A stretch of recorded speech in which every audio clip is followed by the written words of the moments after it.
welcome to a new edition of the Water Show. We're in a cool place today which has a lot to do with our topic for today, but let's start with a good hi Björn. Bonjour Antoine, welcome to the wetlands here, right? Yeah, actually we're in the wetlands of the Rhine River, in a place called La Petite Camargue. And so still in France. Yeah, and it has a lot to do with our main topic for today, which is stormwater management. So we will talk about stormwater management, we will talk about what happened in the past and what options do we have. Hopefully you're good prepared. It will be a tough discussion. We'll see how we mitigate all of that, but that is one of the sections. We have two other sections to open the show. The first is Björn's editorial. What will it be about? I will talk a little bit about, evaluation of startups together with financial and strategic investment concepts. I think we have seen a lot over the last 5 years. Something has really going on, and I'm not sure that everything is really so good. So that's a little bit my editorial about. And the interesting thing is that we haven't discussed that with Björn before, but my top 3 is going to be pretty linked to Björn's editorial because it's about how do you grow a successful startup and the top 3 ways to do that in the water industry right now. But more to that in a minute. Last step. Yes, and welcome again. Our sponsor for today's episode is Avodrop. We will come to that in a later session. Let's get to the show. Let's go.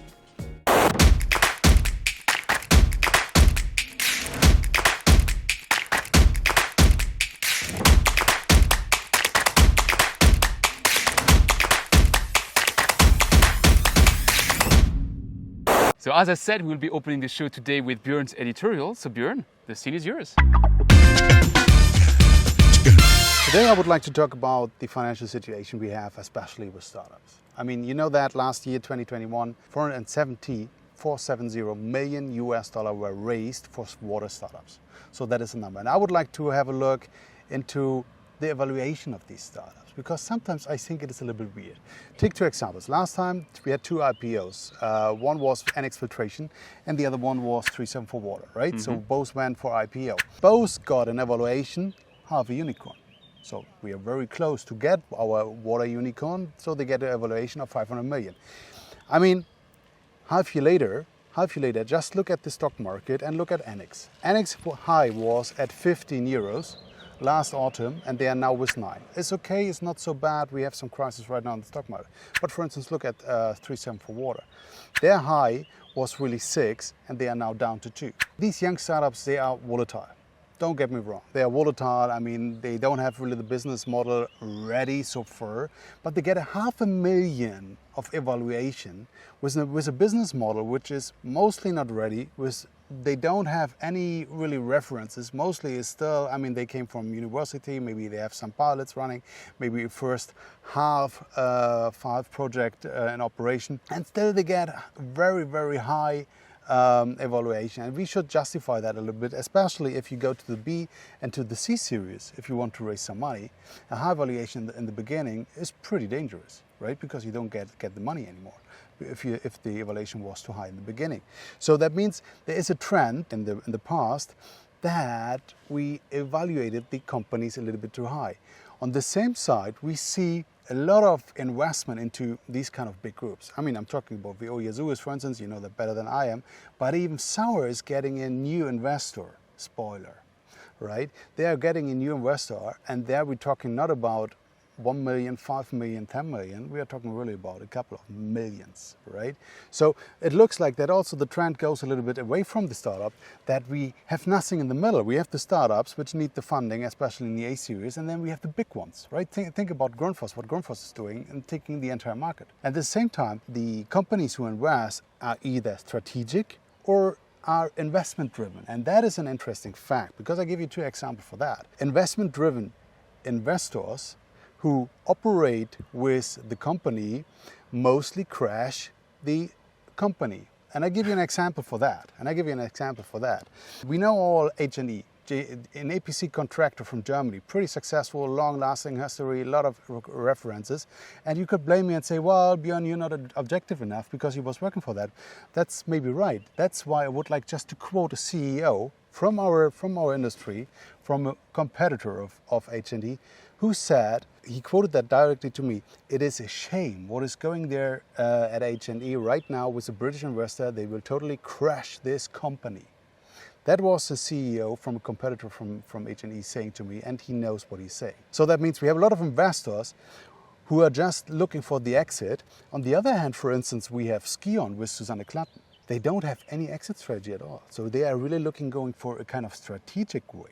That means they build the their entire system, their entire portfolio, and they don't look for the exit strategy. That's an interesting thing. So that means that is really a strategic look you can have for the companies. And finally, let's say even with the strategic investors, I'm not doing everything right? I mean, I just give the example of Nuterra, the German office of Nuterra.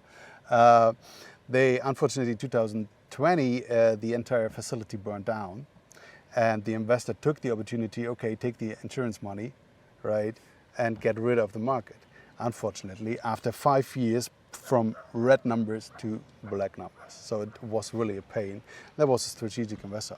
So all I'm saying is we should be careful with our evaluation for young startup.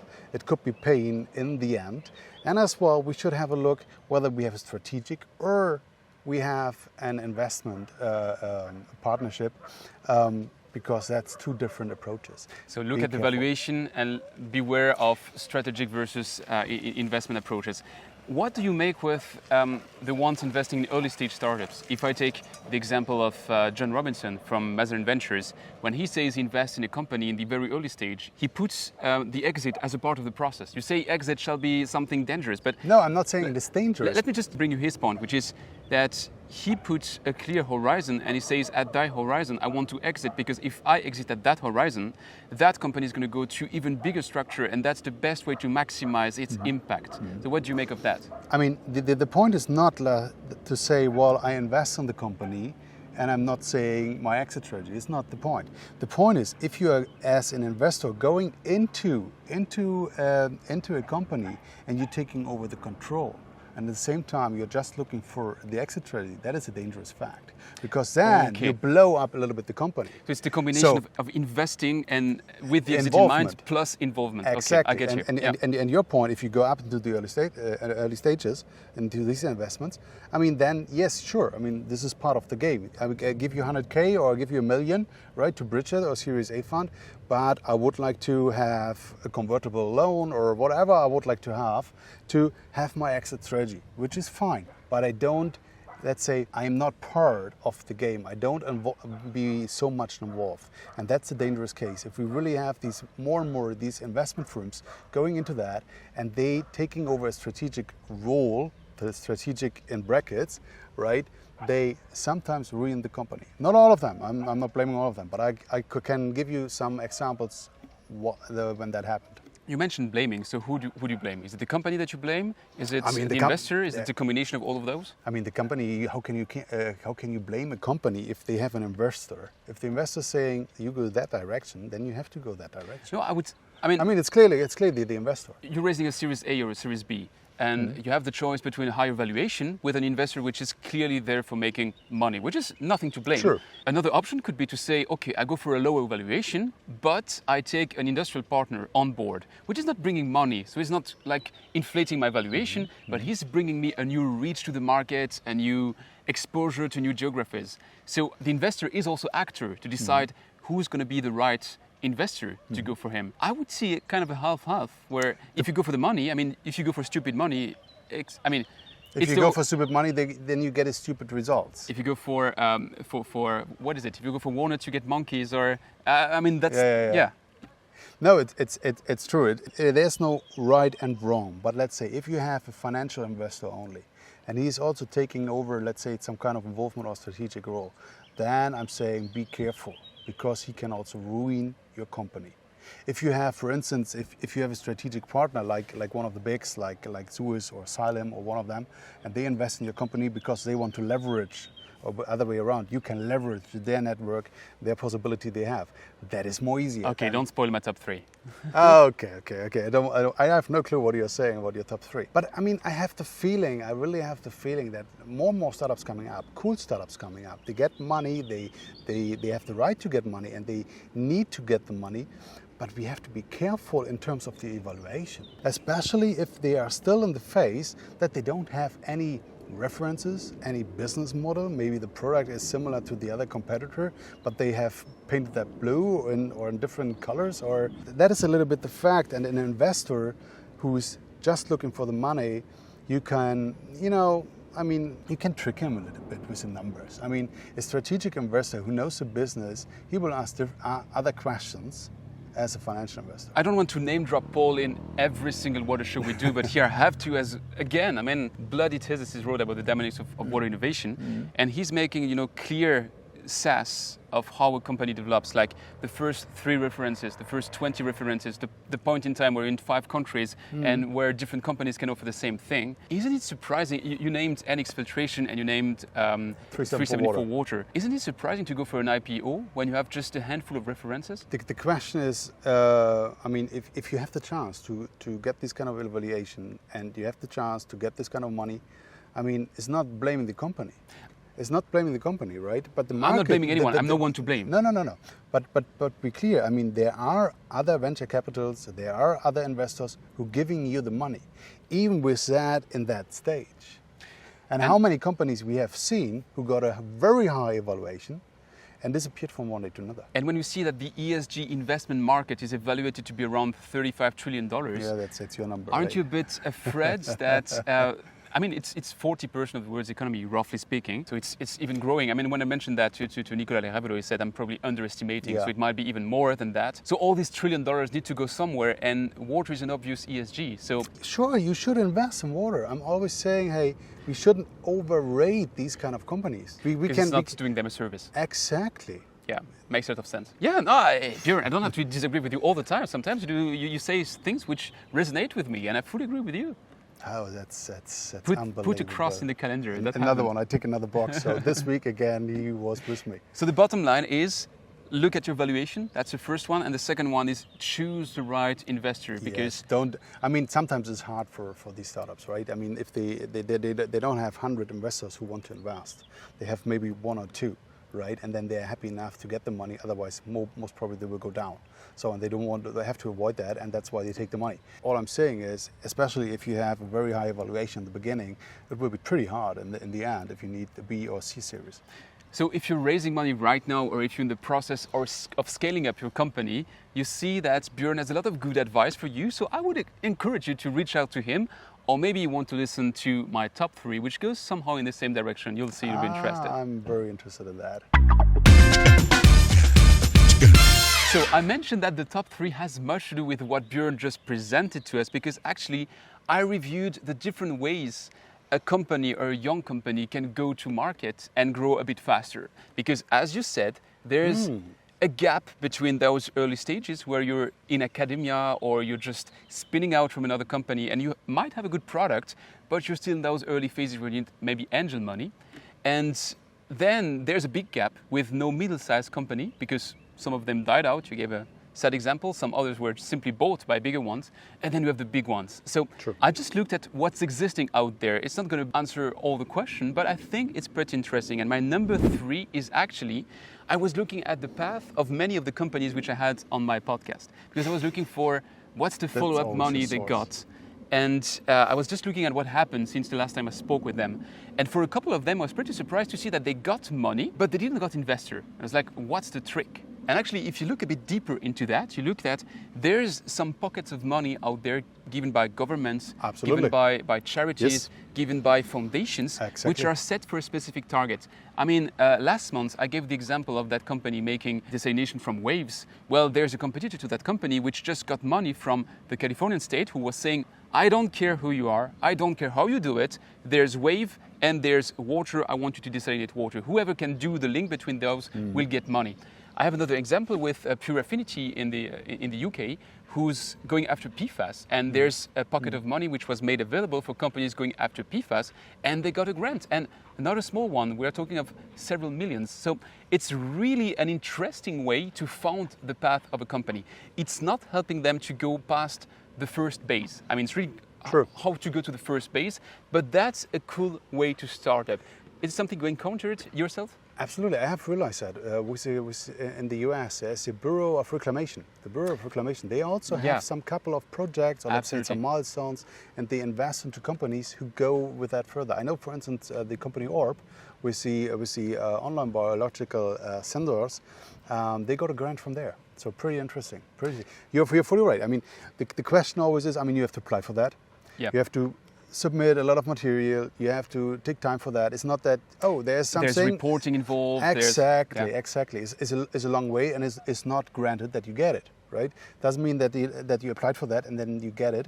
No, there are still the chance that someone else will get it, because there's a limited in funding, right? They have just a pot, and if the pot is empty, the pot is empty. But you have various players. You have the Bill and Melinda Gates with the Reinvented Toilet Challenge. Do you have any examples for that here for Europe? I mean, I know these Bureau of Reclamation. I think the other things was also in the There were a lot of projects with Horizon 2020 in Europe. But this is gone. So this is gone. But those projects are still ongoing and are still funded. Yeah, but I mean, even 2020 is past, but still the projects are not all finished. You cannot apply anymore for Horizon 2020. But there are new pockets. I don't have the names right now from the top of my head, but I saw that there are new pockets available in specific markets and specific needs. So it's probably a good thing if you're in that process of launching your company to look at what's available on the market and try to fit yourself into that. I mean, I'm not saying trick the rules. I'm saying maybe there's a need, and if you bend it the right way, well, you can get the right money for that. You're absolutely right. You have to look for that.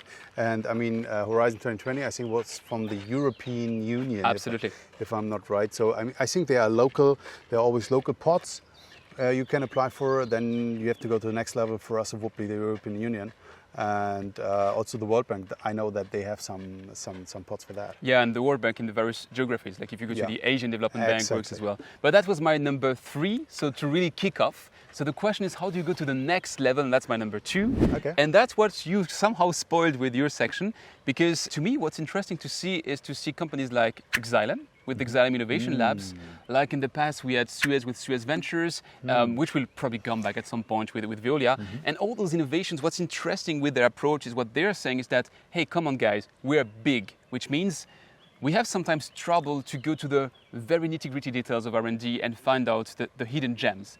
But if you have one of these hidden gems, we can help you grow, because we have the structure and we have all the people which need to have that to keep feeding their growth or solving their issues. So it's a nice combination which sounds like a win-win, something I see personally with the company I'm working for, GF Piping System. We're always up for these kind of startups which need to have more exposure to new markets and things like that. And I think that was very structured approach, and I think the best one in that field right now, it's also the latest one, is the Xylem Innovation Labs. It's really interesting. But what's the goal for instance, I know the Xylem Innovation Lab, I mean, this pretty new, it came up last year. I know that Ecolab, for instance, they have also something. There are a lot of companies, they have something. But I mean, to be very blunt, what is the goal for these kind of companies? The goal for these companies, from my perspective, if this technology or this company is becoming big, or let's say successful, or let's say it would fit into their portfolio, they want to be the first who know about that, and then they want to implement them into the portfolio. That is a little bit the part. I mean, that's a game, absolutely. Right? It's external growth. I'm not going against that, not at all. But I think in entrepreneurship, something which... Okay, but I have... Let me finish that one. The idea is important, but it's not what matters. What matters is the execution. And with those big groups, you get some support in execution. If you're fully confident that you can get that full access to money, to reach, to worldwide exposure, to the right level of advice at any stage, then you don't need them. But if you just want to put your growth under steroids and to have an impact faster, because it's about that nowadays, having an impact, then maybe it's a right approach. But couldn't be a drawback a little bit? Let's say we talked about the Xylem incubator program. Let's say if I go with my technology, go to Xylem, that could be also assigned to another company, which could be my client. Oh, well, he's now with the incubator program, he's with Xylem now. I'm not going into that. But let's say, in principle, even if you're under the umbrella of a company like Xylem or Nyco or whoever, right, who has such a program, that doesn't mean that you're bounded. But it looks from the outside from the outside, let's say, if I would say, well, with my company, I'm in the part of the accelerator program of Salem that could be looked for maybe for Ecolab or for another company. Well, okay, he's now with Salem. We are not interested anymore to having any business. Couldn't that be a little bit the drawback of this system? Probably not only good sides of it, but that leads me like with a very smooth transition to my number one. That was not because planned. Actually, my number one has somehow a link to what we said just right now. It's an initiative from Isle Utilities, and which is called the Trial Reservoir. Okay. And honestly, that thing is so brilliant, yet simple, like stupidly simple. I cannot understand why no one did it before, because it is exactly what we need in this industry. Because what's the biggest problem of all these companies you mentioned, which are going left and right to Xylem, to Ecolab, or going their own path, or looking for investment? It's they die by piloting. It's death by piloting. Oh, I have a cool technology, I can do something for you. Oh, sure, but where did you do it? Well, actually, I don't have a reference. Oh, no problem, come and do a pilot with me. And then you do a pilot, and then the pilot is successful, but then someone else comes in and says, yeah, it's successful, but maybe, you know, I'm another special snowflake, and then you do another pilot, and you can be stuck for 20 years just doing piloting. What Isle Utilities is doing, and it's simply brilliant again, is that they're saying, we go to those people, we fund the pilots, and we do a clear contract that says if these targets are achieved, then automatically you buy the full scale. And that is so that simple, because that means that in this early stage of the project, before even piloting, it's not about the commitment. The commitment is very important, but it's not the most important. The most important is that to sign off this kind of stuff, you need to have the right people and the right stakeholders on the table. So it's not just some technical director who wants to do a pilot. It's a full organization, be it a utility, be it an industrial customer, who says, I need that because I have that trouble. And if someone was able to solve that trouble, then I'd go for the full scale, because that makes a lot of business sense to me. And that you get the right amount of shareholders. And you're a business guy, you know that rule, that nowadays in an organization you need 7 yes to get a project done. Well, so if you want to have those 7 people on the table and you can have them as early as possible, then you only do a pilot if the stars are aligned. And then it's up to you. Your technology delivers or doesn't deliver. But if it delivers, you're going to go for the full scale. And that is brilliant. In principle, I fully agree with this thing. Try to fight it. No, I'm not trying to fight it. But it's too good to be true. That is, for me, the point. Let's say if you're a startup and you will have a client and he said, well, let's have the pilot. I would totally fund that. If you get the order, then you are obliged to pay back.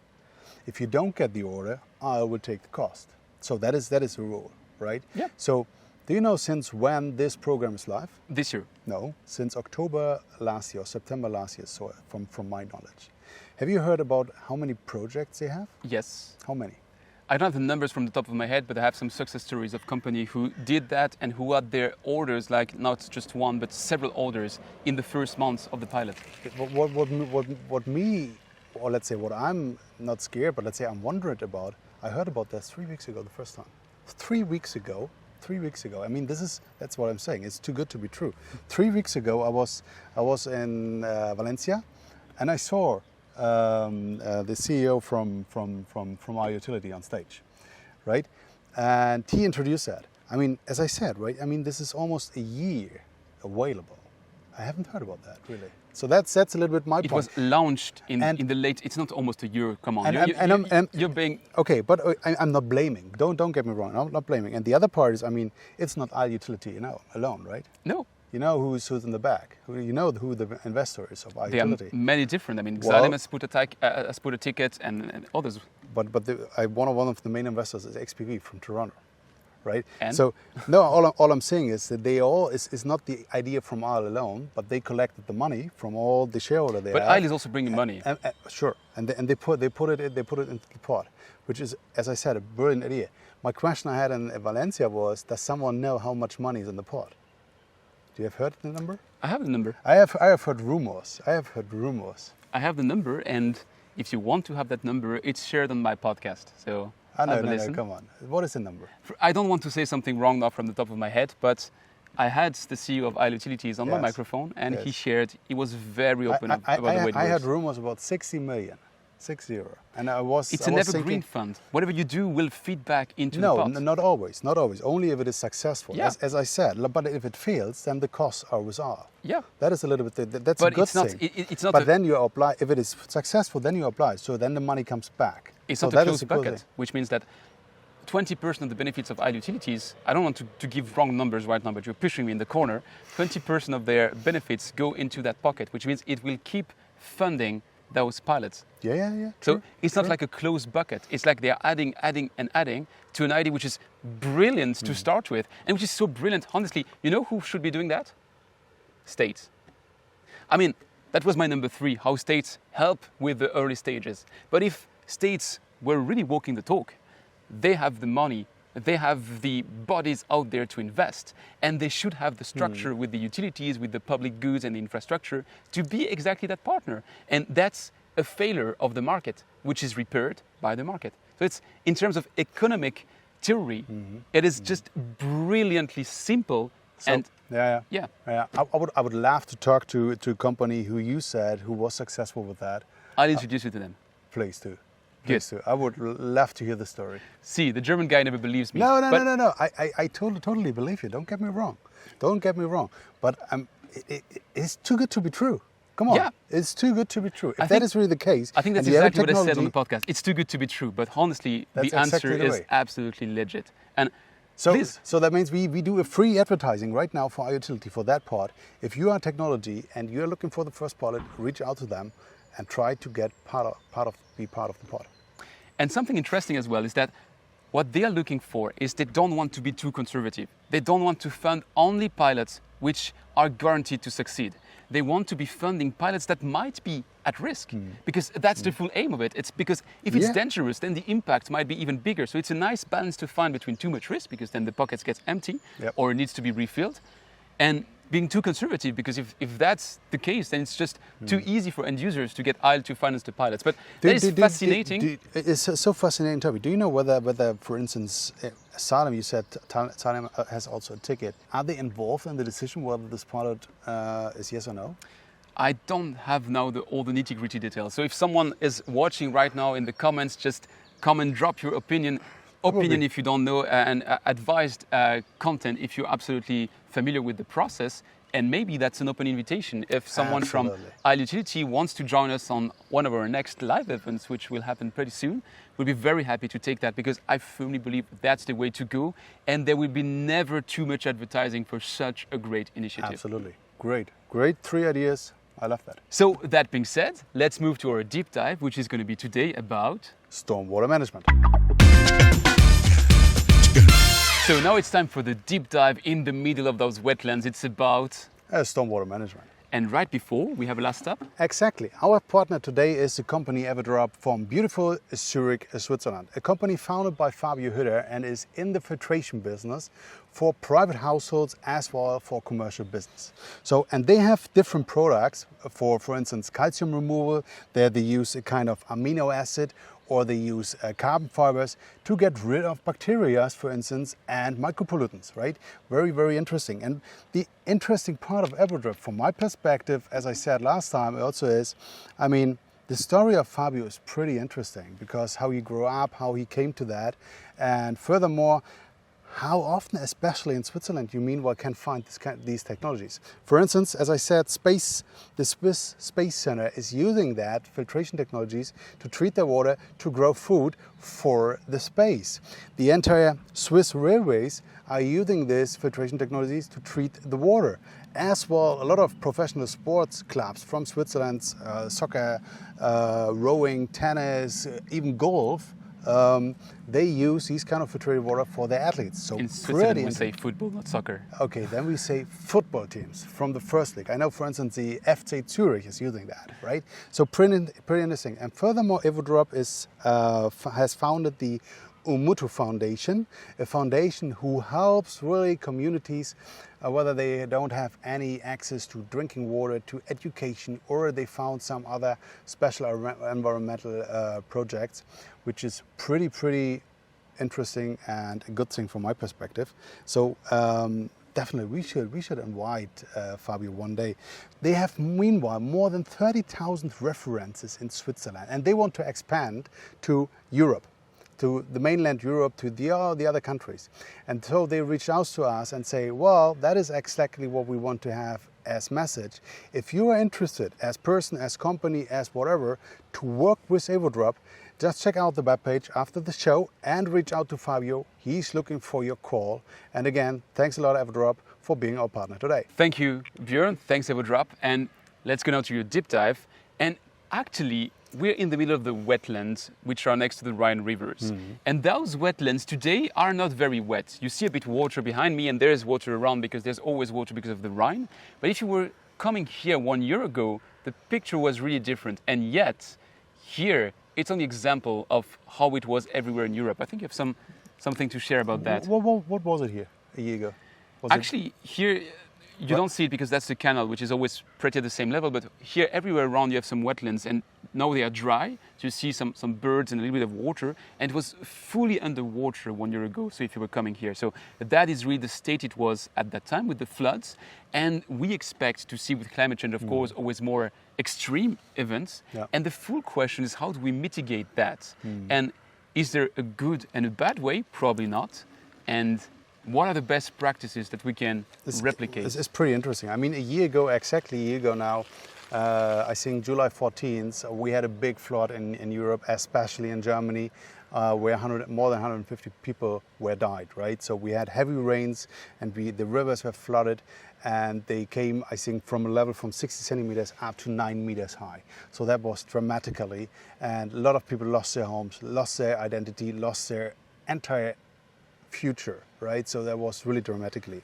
And one thing really, I mean, we are coming from the engineering perspective, right? So, and I mean, the engineering perspective is also a little bit about gray versus green engineering. And there's an interesting example for that. For instance, there was, last year, the flood event could be even worse because there was a dam. It's called the Steinbach Talsperre, right? There was a dam which has 1 million cubic meter waters and was totally up to the top. And this dam was a green engineering. So that means the entire dam was not with concrete, was not with steel, with nothing, just with earth. So they built the entire dam with earth, with solid. In the end, due to the fact that the water has reached the entire top level, the water came over the top, over the edge. And if that happens, the issue with the green engineering at this case is that you lose your fundament, that you lose solid from the top, because this goes with the water, this floods with the water. That means the dam goes a little bit more down, so you're losing the height of the dam, so even more water goes over, so it's a cycle of no return in principle. So the good thing is they put all the pumps they could find somewhere, they put it into these Talsperre, I don't know the English word by the way, they put it there and they could avoid that this really happened, that the dam broke. Again, here it is a little bit about the green and the gray engineering. And if it would be a gray engineering, that means there would be would be more capable to have more pressure. Because and what that's they where you're wrong. Because what they do right now is they have half. On the top they have now concrete. They have cut it in the middle, kind of window where the water could pass through if the pressure is too high, if the water level is too high. So they mix that now up. The question is, well, that's what I'm saying, gray against green engineering. That's an example for green engineering which has almost failed. The thing is that gray engineering doesn't behave much better in those cases. I don't want to make a competition because it's really a deathly competition in that case, but just Google all the dams that go broke just because their structure is not meant to be overflooded. Even gray engineering dams are not meant to be overflooded. They are meant to have some different kinds of things left and right which are able to let the water flow out before they break. So that's not really green versus gray, but I think that's, I mean, here we're speaking of people who lost their lives, so I'm not sure that's the right field to debate. But I can give you another example. Right now, as I said, we're in the middle of the wetlands, but if you were to go back in time at the same place roughly 1 century ago, here it was fully dry. Nothing left, just because the Germans were better at engineering than the French. So what they did is that the Rhine River was moving along over 150 kilometers. What did the Germans do? They decided to go the most west possible with the Rhine, because that was making more Germany and less France, and they fixed the Rhine. And still, if you go to the place where we were filming last month, that is still that good old Rhine, which is made of concrete. And the wetlands disappeared. And that's just one example. If you look at the world, 2/3 of the wetlands in the world have disappeared. And not because of climate change, because of human intervention. Humans are killing the wetlands for many good reasons. Like, since we started recording, we're always doing that and that and that because there's mosquitoes around. Yes, we're in a wetland. And those mosquitoes might be carrying diseases. Yes, we're in a wetland. So those are the drawbacks of a wetland. But on the other hand, here you have beautiful birds everywhere. And if there's an extreme event, it's a good buffer for the peak of that extreme event. Exactly. And even that has happened last year with this river. It was so dramatically due to the fact that it was totally built. It was built until the river, because the people want to live in nice places, which is obvious, right? So that means they go to water. So most of the people, they want to live directly next to water, but then the water has no exit anymore. Yeah. They have no exit anymore. And the other thing is the bridges. Have you thought about the bridges? Especially the bridges we have from the old centuries. They become a dam. They became a dam because they are so narrow. The water goes through that, and if you have a flood event like that, you have cars, you have tanks, you have containers, trees, everything you carry with, and then you totally block under the bridge, the entire bridge, and become a dam. The bridge, and then the bridge roads goes away, and that's even an example that how we as people, we as engineers, destroyed ourselves. Actually, the thing is that we've made too much of a good job as engineers, because we've educated some generation of people to think that we can protect ourselves against nature, that we are stronger than nature. So we can just destroy the wetlands, put great engineering everywhere, like big reservoirs, big concrete tanks, big whatever. And to a certain extent, that's true. You can work that way. But until a certain threshold. And if you go above that threshold, which can be an event coming once in a century or once in a millennia, then the day it breaks, it is deathly. And if you go back to a bit more of a reasonable approach, it is to say, okay, it's flood season, we will be flooded. But it's not going to be that extreme because we've planned that part of the city to be flooded a bit, that part of the city to be flooded a bit, and then no one dies and everybody has a bit of flood. Yeah, but the issue here is, I mean, you can invest, let's say if you're in cities like Rotterdam or Frankfurt or Offenbach, right, where they have the big rivers and they have to have some kind of prevention. That means they have to build inside the cities areas which can overflood, right? That's the case. But they have to invest into that. They cost a lot of money. They cost a lot of money. And the issue is that we people, we forget. Yeah, so if the flood last year was dramatically, was a big, it was a drama, really, right? Many people lost their life. But let's say in 1 year, in 5 years, in 10 years, we have forgotten that happened. So we are not willing that our politicians invest into flood prevention. That's exactly the issue we have. So we have a disease because we forget what happened. And how often does it happen?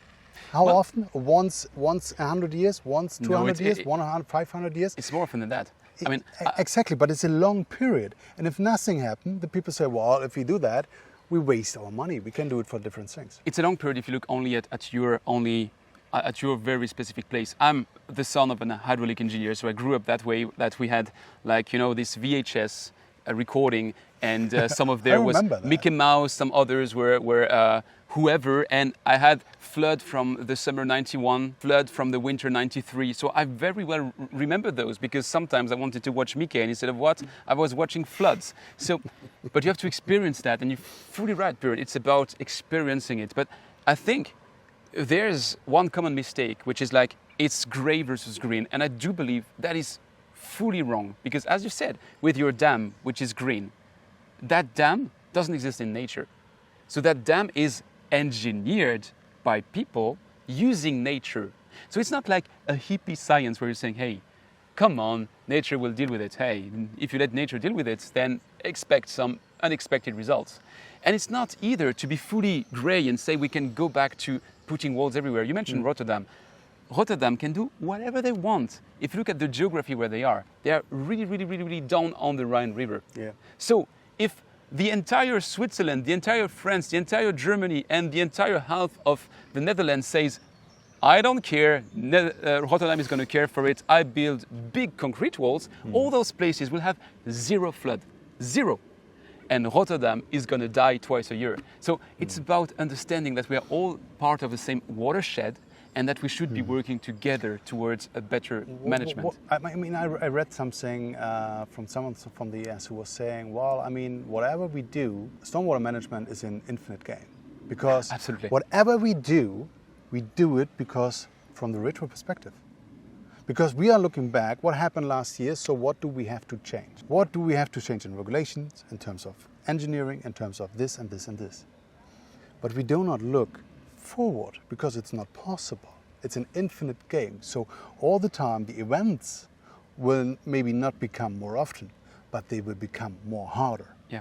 Right? So what is our prevention for these kind of events? We don't have. So that's why it is a kind of infinite game. We're doing engineering based on statistics and probabilities, and what we can look at is what happened in the past 200, 300 years. But we have no clue of what happens because of climate change, and we see more extreme events, and we see things that should happen once every 100 years happening every second year. It's statistics that can happen. There's a 1 out of 10,000 chance that 2 events happening once every 100 years happen in 2 years in a row. But still, is it just an anomaly in terms of statistic, or is it the new trend? So how do you dimension your engineering to play with that? Exactly. I mean, also think about the canals. We can have two how do you say that? 2 side canals. So that means we have one channel for the wastewater and above for the rainwater, for the flood events. So and both goes to the municipality. And inside the municipalities, I mean, they can't treat that anymore. So that means what do? They bypass that and goes directly to the river.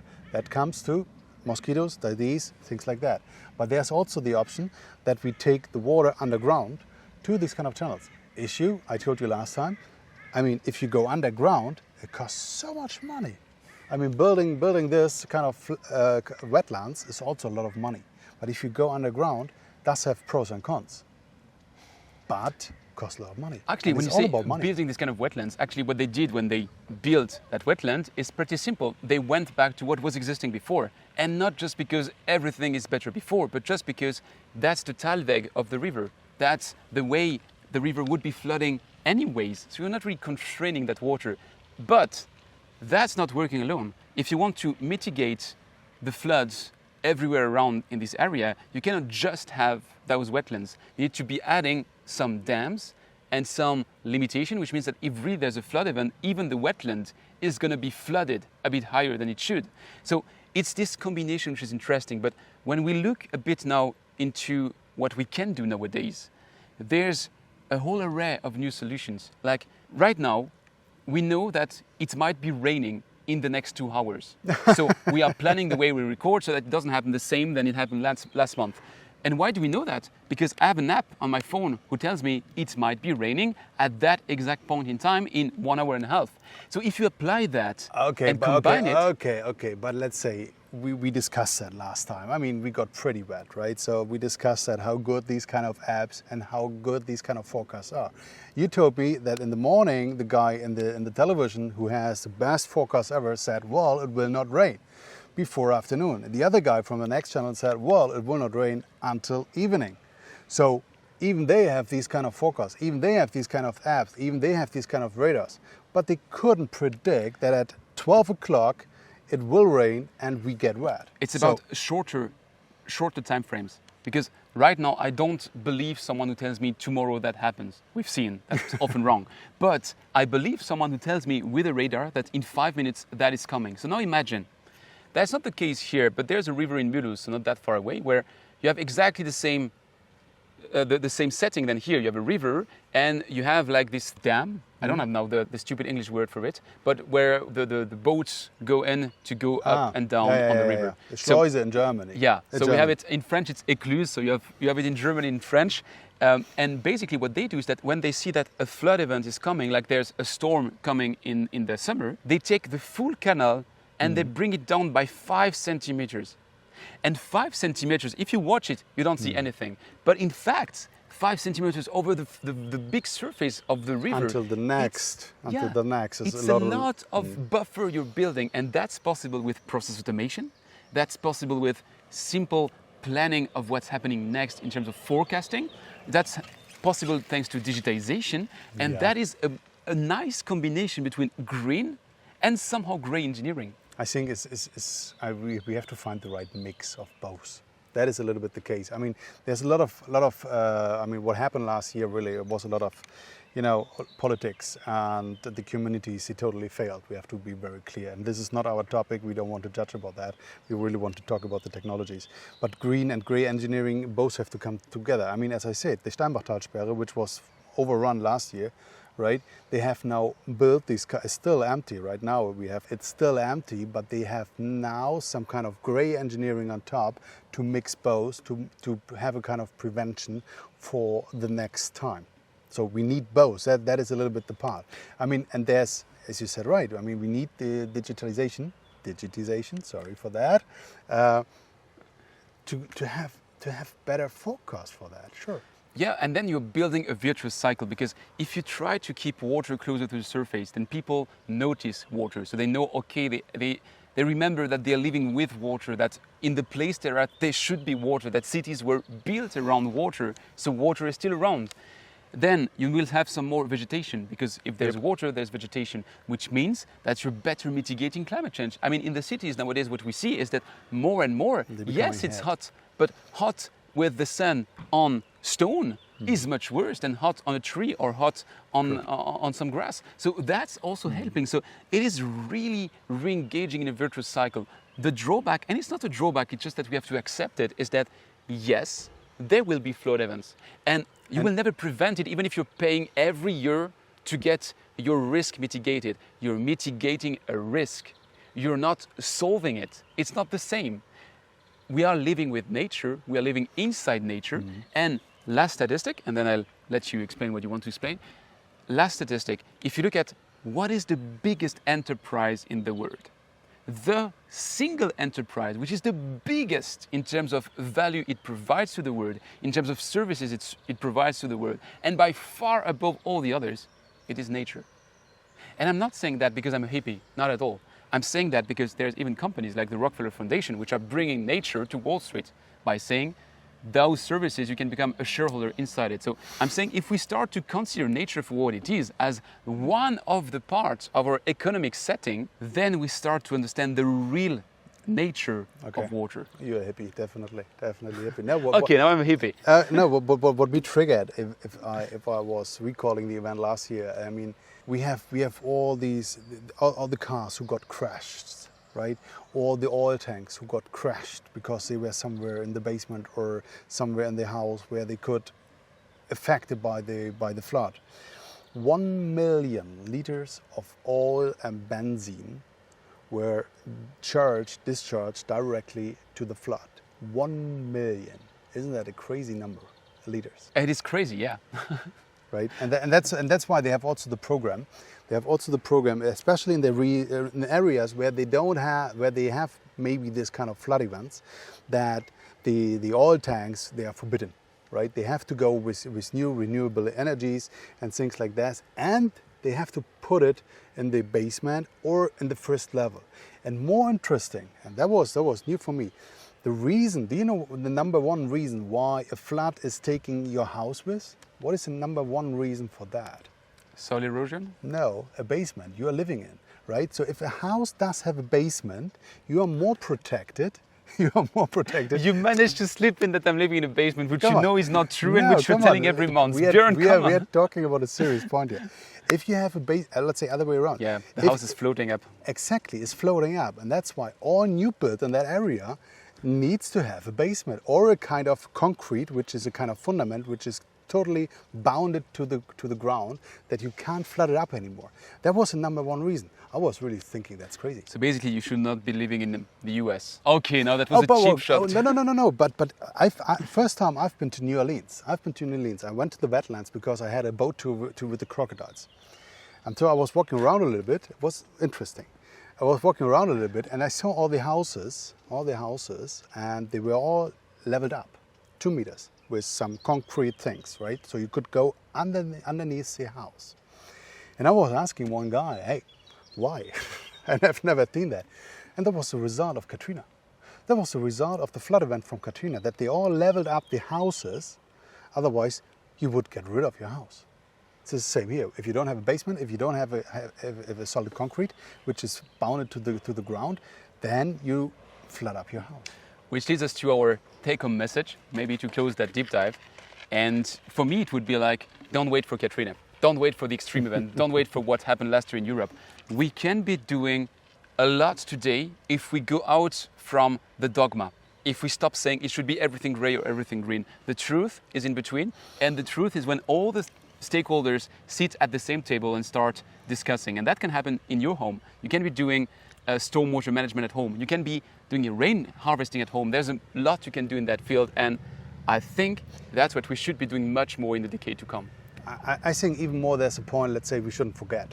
That is a little bit the point. We shouldn't forget. Let's say if in 50 years from now nothing has happened and someone wants to invest in stormwater management, we shouldn't say, well, can we take the money for something else? Because this has a reason. And the reason we have seen last year, we have seen many, many times in many, many other areas in the world. And that being said, I propose you to switch to our last section, which is our goodbye section. And Björn, I want to have that goodbye section with you walking around. So let's do that. Let's go.